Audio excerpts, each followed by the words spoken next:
Assalamualaikum warahmatullahi wabarakatuh. Bismillah, alhamdulillah, assalatu wassalamu ala rasulillah, la hawla wa la quwata illa billah. Rabbi syrali sadri wa yassirli amri wahlul 'uqdatam min lisani yafqahu qawli. Alhamdulillahirabbil alamin. Kita lanjutkan pelajaran kita. Setelah kita kemarin mengenal beberapa jenis jaringan komputer, kemudian kita sudah bisa terkoneksi dengan internet, maka kita lanjutkan fasilitas yang ada di internet itu apa saja. Akan perkenalkan fasilitas yang ada di internet, diantaranya adalah nomor satu ada yang namanya email, yang kedua ada yang namanya www atau kita sebut dengan www begitu saja. Kemudian yang ketiga ada search engine atau mesin pencari. Yang keempat ada FTP atau file transfer protocol. Yang kelima ada social networking atau jejaring sosial. Nanti bisa kita pelajari atau juga tidak, karena social networking saya yakin semuanya sudah mengerti. Kita lanjutkan email. Email merupakan layanan internet yang biasa dipakai untuk mengirimkan surat secara elektronik. Kemudian pengiriman surat ini atau pengiriman email ini bisa disertai dengan file atau dokumen lain. Jadi kita bisa mengirimkan email itu tidak hanya berupa tulisan, bisa berupa video, bisa berupa foto, bisa berupa dokumen lain, PPT dan sebagainya.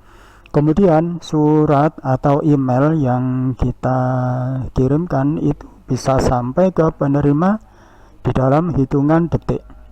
Berbeda dengan beberapa jenis kiriman surat atau alat pengirim surat yang kita kenal selama ini. Biasanya orang mengirimkan surat kalau tidak melalui email adalah melalui kantor pos. Kita lihat dulu kira-kira perbandingan orang mengirim email via kantor pos itu seperti apa. Cara mengirimkan surat via kantor pos, yang pertama kita harus nulis surat di atas kertas dengan baik dan benar dulu. Kemudian prosesnya adalah kita lipat kertasnya dengan rapi, tidak boleh lebih dari amplop yang kita punya. Setelah itu kita masukkan kertas tadi ke dalam amplop, dan setelah itu kita tuliskan di mana alamat rumah atau alamat si penerima di depan, dan kita tuliskan juga alamat kita di belakang amplop. Kemudian setelah itu kita berikan surat pada petugas kantor pos. Biasanya kantor pos itu ada di desa ya, setiap desa atau setiap kecamatan ada satu kantor pos. Setelah itu kantor pos akan memproses surat yang kita kirimkan. Dan tentu saja nanti pada akhirnya kita dikenai harus membayar berapa. Biasanya semakin jauh alamat yang kita kirimi akan dikenakan biaya semakin mahal. Setelah itu pada proses terakhir adalah kantor pos atau Pak Pos akan mengantarkan surat ke alamat yang kita tuju. Jadi beberapa langkah sebelum ada email, atau mungkin sekarang bisa masih ada ya, cara mengirimkan surat via kantor pos. Nah, bagaimana cara mengirimkan surat via email? Nah, nanti akan kita pelajari bagaimana caranya. Kita harus mengenal dulu ya mengenal website apa saja yang menyediakan layanan email. Ya, di sini yang nanti kita perkenalkan adalah gmail.com. Selain Gmail ada yahoo.com, zoho.com, mail.com dan sebagainya, bisa dicari sendiri. Kemudian sediakan alat tulis. Kita akan belajar cara membuat akun email dulu. Dari sebelum kita memanfaatkan email, langkah yang pertama adalah kita membuat akun email. Ingat, kita membuat akun di layanan gmail.com. Membuat email. Yang pertama, kita kunjungi dulu website layanan yang menyediakan email gratis. Kita pilih saja yang paling populer saat ini adalah gmail.com. Kita ketikkan di layar gmail.com. Kemudian setelah terbuka, karena kita mau membuat akun, maka klik buat akun. Kemudian setelah itu kita isi form yang ada.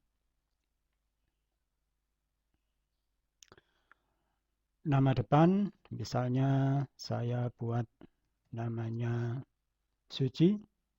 Kemudian nama belakang misalnya saya buat Lestari. Kemudian di sini ada nama pengguna.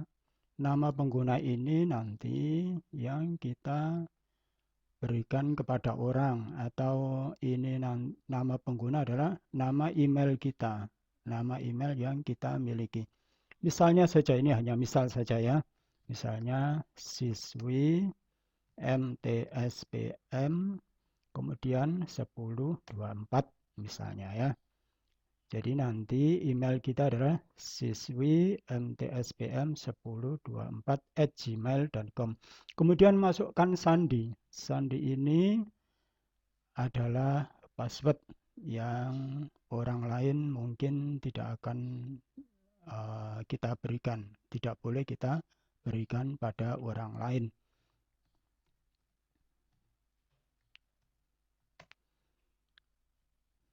Kita 2 kali memasukkan harus sama, misalnya 10. Oke. Kemudian gunakan minimal 8 karakter dengan campuran huruf dan angka. Sudah ya. Kalau sudah sama, kita klik saja di berikutnya.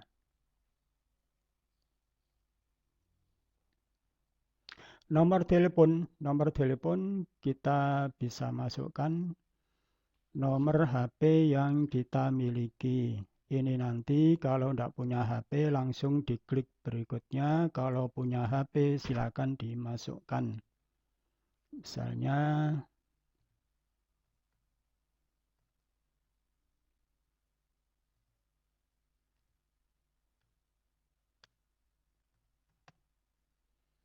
kosong 82228011644.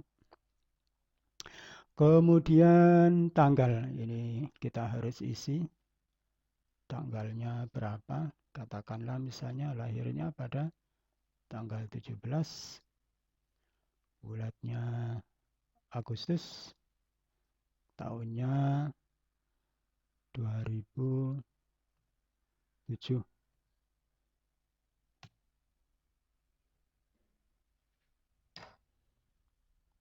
Gender, laki-laki atau perempuan, misalnya wanita. Kemudian klik pada berikutnya.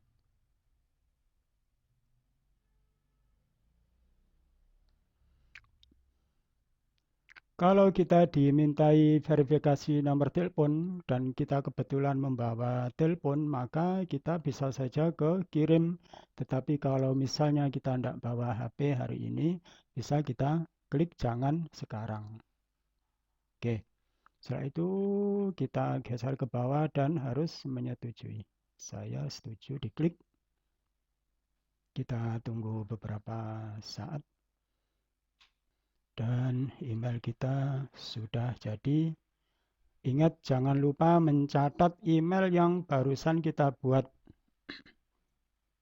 Emailnya apa? Emailnya ada di sini. Emailnya adalah siswimtspm1024@gmail.com. Ya, dan kalau mencatat jangan lupa dicatat sekalian passwordnya. Oke, dari saya sekian aja. Assalamualaikum warahmatullahi wabarakatuh.